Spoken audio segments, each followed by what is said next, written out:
Okay, we're going to continue our look. So yesterday you were reading the introduction to the Communist Manifesto. I think it's Marx's greatest work is going to be Das Kapital, but the Communist Manifesto really sums up his view of history, and I think we get a really good interpretation of his overall criticisms of capitalism in the course of history.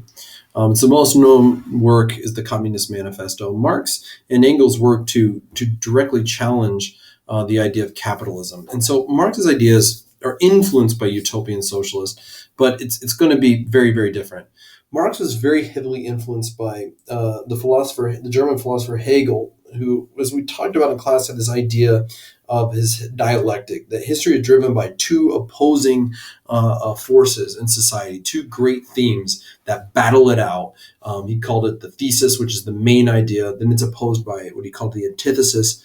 That fight between the two is going to create something new, which he called the synthesis. And so Marx in the Communist Manifesto, as we'll discuss when I get back, talked about the creation of this fight between two opposing forces. Except for him, unlike Hegel, he solely felt that the cause of conflict in driving society is economic.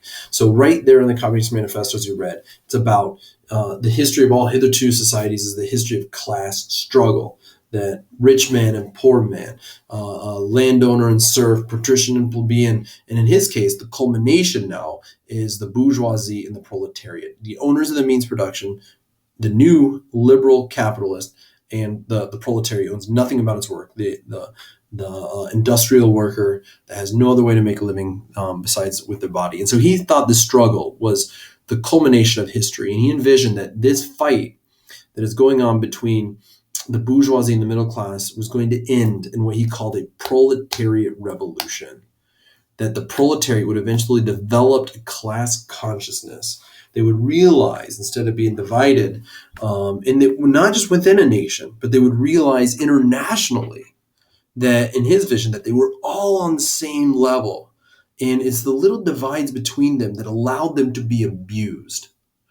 And if they would realize that they could come together and they could use their numbers to overthrow the governments that supported the bourgeoisie.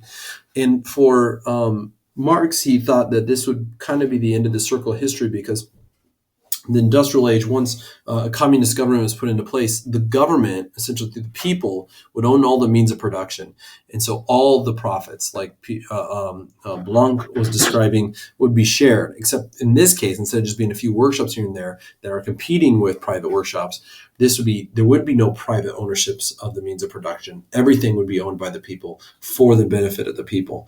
And there would not be what he called class antagonism anymore. So this became incredibly popular after its publication, Marxian Socialism, which eventually just evolves into what we consider communism.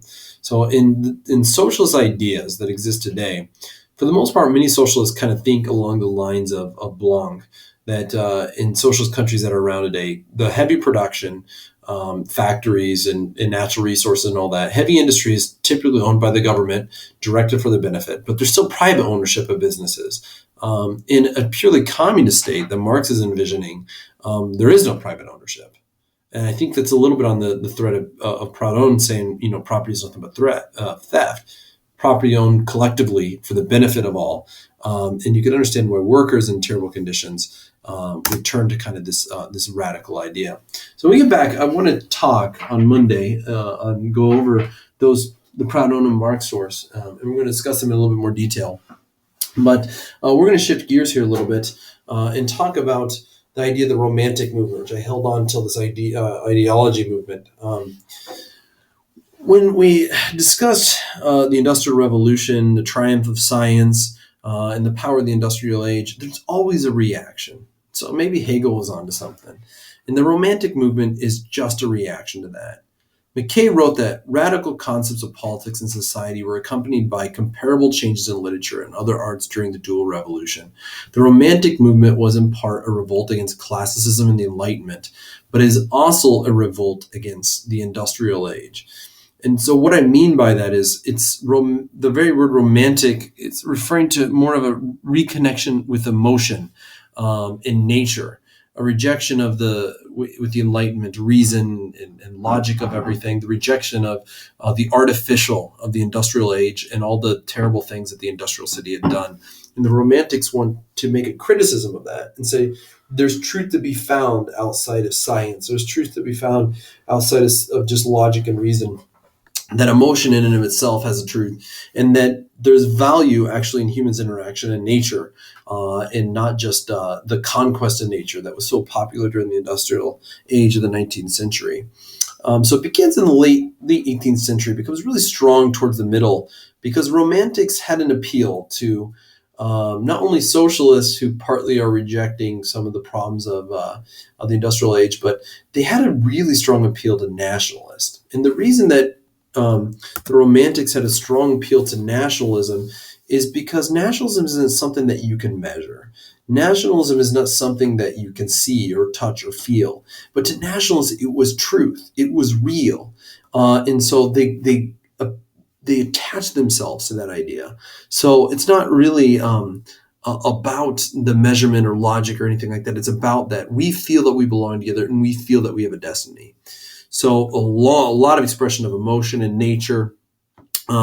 In Germany in particular, a lot of intense feelings of storm and stress in writing and even in the lifestyle.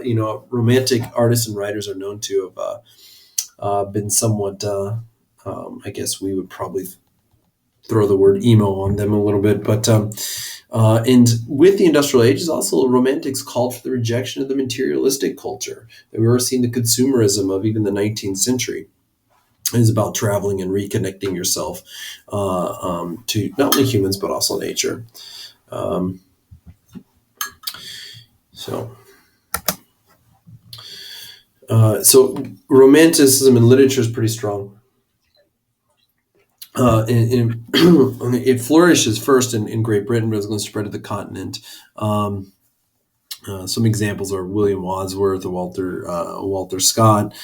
In France, Victor Hugo, for instance, The Hunchback of Notre Dame, Les Miserables is really important. Les Miserables, of course, starts out as a novel by Victor Hugo and is eventually going to become the play that everybody watches in the musical. But that idea is really capturing the age, right? The revolutions in France in 1830.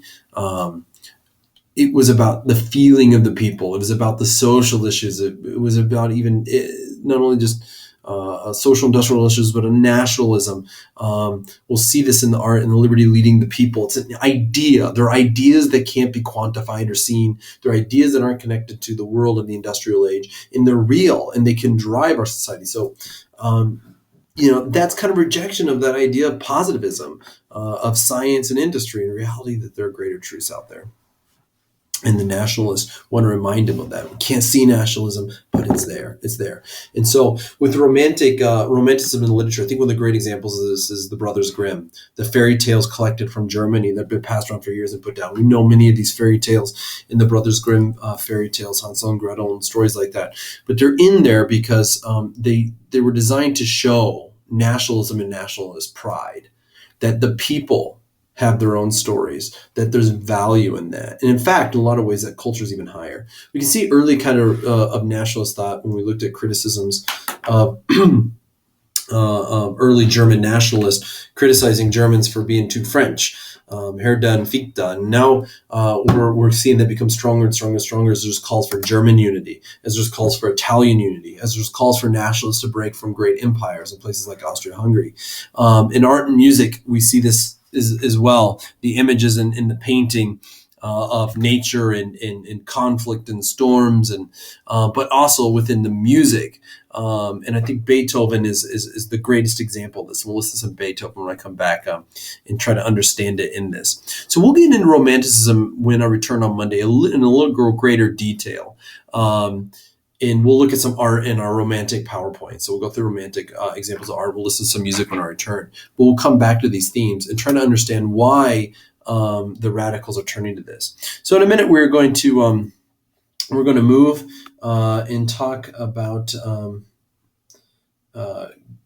Actually, we're going to stop there. I'll pick up Greek nationalism and Greek revolutions when I return, and we pick up national revolutions on Monday.